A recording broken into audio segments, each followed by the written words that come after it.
My family has one rule. You never open the red envelope. My mother told me about the envelope when I was 8 years old. It was during a thunderstorm, the kind that rattles the windows and makes the walls hum.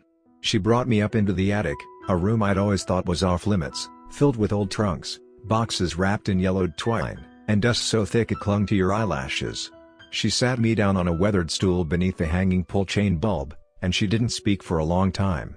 When she finally did, her voice was soft, but the words were heavy, like she was passing down something sacred, something cursed. One day, you'll find a red envelope. It'll have your name on it. Don't open it. Not ever. I blinked at her, waiting for the punchline. But she wasn't joking. That's not a metaphor, she added, her voice suddenly stern. That's a warning. I remember laughing a little, nervously, because what could an envelope do? She didn't laugh. Her mouth pressed into a tight, thin line. Then she looked straight into my eyes and said, "Your uncle opened his. You don't have an uncle anymore." That was the only time she ever brought it up again. But after that, I started noticing them, red envelopes tucked away in places that didn't make sense. One behind a loose brick in the basement wall. One folded and slipped into a hollowed-out book on the living room shelf. Another taped under the kitchen table.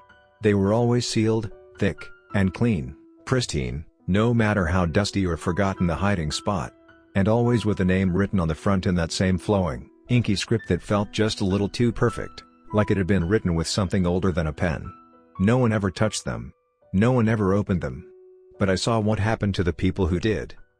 My cousin Lila found hers one winter day when we were 16. It had somehow ended up in the pocket of her old ski jacket, a jacket no one had worn or touched in years. We were cleaning out the hall closet, joking and tossing junk into trash bags, when she pulled it out and blinked at the name. Her own. I saw her smile at first, thinking it was some kind of prank. Before I could stop her, she tore the flap open and slid out a single piece of thick, cream-colored paper.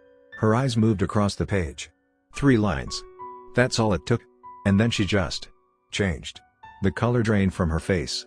Not in a dramatic way, not like she'd seen a ghost, but in this quiet, awful way that made her look like a photograph left in the sun too long.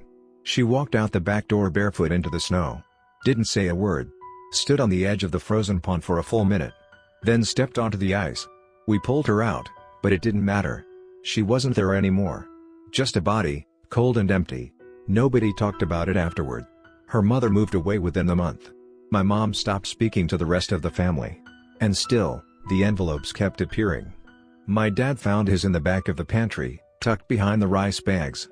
My brother's showed up under his mattress, taped to the bed frame. Mine came on my 25th birthday, a clean red envelope sitting on my nightstand when I woke up. My full name written in that same beautiful, ominous hand. I didn't touch it. I just stared at it, pulse racing, until the sun came up. I left it there, and for 2 years now, it's followed me from apartment to apartment. I've burned it. Shredded it. Soaked it in bleach. But every morning, it's back, unmarked, pristine, waiting. Always in the same spot, right beside my pillow. I don't know what's inside. I've imagined it 1,000 times. Maybe it tells you the day you'll die. Maybe it gives you instructions, steps you're compelled to follow. Maybe it just contains a single truth you were never meant to know. My father still hasn't opened his, but his hair went completely white the day he found it. He stopped going to work. Started staring at the same corner of the living room for hours. One time, I caught him whispering to it. I didn't ask what he was saying. I didn't want to know. Last night, something changed. There were 2 envelopes. One on my nightstand, the usual. But another had been slipped under the door. Identical in size, color, texture. Except this one had no name. Just 2 handwritten words in the same black ink, "It's time." I didn't sleep. I unplugged the clocks, turned off every screen in the house, and sat in the hallway with a kitchen knife and all the lights on. But the shadows in the corners seemed deeper than usual. Like they were curling inward. Pressing toward me. I heard a soft ticking noise, not mechanical. More like breathing. Measured. Rhythmic. Waiting. I checked the envelopes again at dawn. The unnamed one was gone. The one with my name was open. I swear I didn't touch it. But the flap had been torn, and the paper was gone. I ran from room to room, tearing through every drawer, every cabinet, checking under the rug, behind the toilet, in the freezer. It's nowhere. Just the empty envelope. Sitting neatly on my pillow. I think the message was already delivered. I think I read it, but the memory of reading it was the price. Maybe that's what the letter does. It doesn't just tell you something. It takes something. Your name. Your will. Your place. Maybe that's how it moves forward, by pulling you out of the world, one soul at a time, and writing the next name on the next envelope. I just got a knock on the door. There's no one there. Just another red envelope. And this time, it's addressed to you. It's sitting there now, on your doorstep, on your bed, on your desk. Maybe you haven't noticed it yet, but you will. You'll feel it before you see it. That sudden drop in temperature in a perfectly closed room. That faint, coppery scent in the back of your throat, like you've been breathing in old coins. Maybe you'll hear the subtle whisper of paper dragging across wood when there's no breeze. Maybe the lights will flicker just once, not enough to panic you, just enough to make you pause and wonder. That's how it starts. That's how it always starts. Because the envelope doesn't need to announce itself. It's patient. It waits.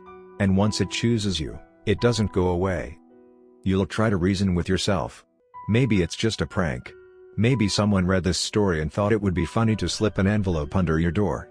Maybe it's part of some viral campaign, a game, an ARG. But deep down, you'll know better. You'll feel it in your spine when you touch it, that microscopic tremor that doesn't come from your hand, but from the paper itself. That soft pulse, like it's breathing. You'll tell yourself you're imagining it. You'll set it aside, maybe even throw it away. But it will be back. Not the next day. Not immediately. It'll wait until you've relaxed again, until you think it was all in your head. And then it will reappear. And this time, it will be closer. You'll wonder what it says. You won't be able to help it. That's how the trap works, not with fear, but with curiosity. The envelope isn't cursed because it's evil. It's cursed because it knows you. It knows how badly we want to understand what we're not supposed to. It knows you'll check again, just to see if the writing on the front has changed. It hasn't. It still says your name. But now the ink is fresher. Still wet, almost. As if it had been rewritten just moments before you picked it up. And if you press your ear to it, you might hear faint scratching inside, like something shifting on the other side of the paper, waiting for the flap to lift. By the time you tell anyone, it'll be too late. They won't believe you. They'll smile awkwardly, change the subject, and think you're just tired or joking or chasing a bad dream. But you'll notice something in their expressions, a moment of recognition they try to hide. They know. They've seen it too. But they won't talk about it. No one ever does. That's part of the agreement, the unspoken rule passed through bloodlines and nightmares. And when you confront them, they'll deflect or disappear. The people closest to you will begin to fade. Literally. I don't mean they'll move away or ghost your calls. I mean their names will vanish from your memories like water from hot glass. You'll look at old photos and find faces blurred. You'll flip through your contacts and see numbers with no names, conversations with no sender. Then one night, you'll wake up and realize you're completely alone, not metaphorically. Literally alone. The streets will be empty. The buildings will be dark. Even the moon will seem farther away than it should be, like the sky has stretched thin and everything is tilting out of sync. And when you turn around, the envelope will be there again, open this time. Just a single piece of paper inside. No threats. No riddles. Just a message written in your own handwriting, even though you never touched a pen. You're the next name. And that's when the ticking begins. Not from a clock, but from within you. A soft, rhythmic thud like a heartbeat that isn't yours, syncing with your steps, your breath, your thoughts. It will grow louder with each passing hour. At first, it'll echo in your ears. Then in your bones. Then, it will drown out everything else. The world will peel back, thin as tissue, and behind it, something will watch. It doesn't have a face. It doesn't need one. It wears your hesitation, your fear, your guilt, like a skin. It waits for you to understand, you were never a victim. You were always the next sender. Because the red envelope doesn't just follow bloodlines. It follows readers. And now that you've come this far, you've done more than just read. You've remembered. And when memory binds, the ink writes itself. Check your desk. Check your floor. Check your dreams. The envelope's already there. And it's not waiting anymore.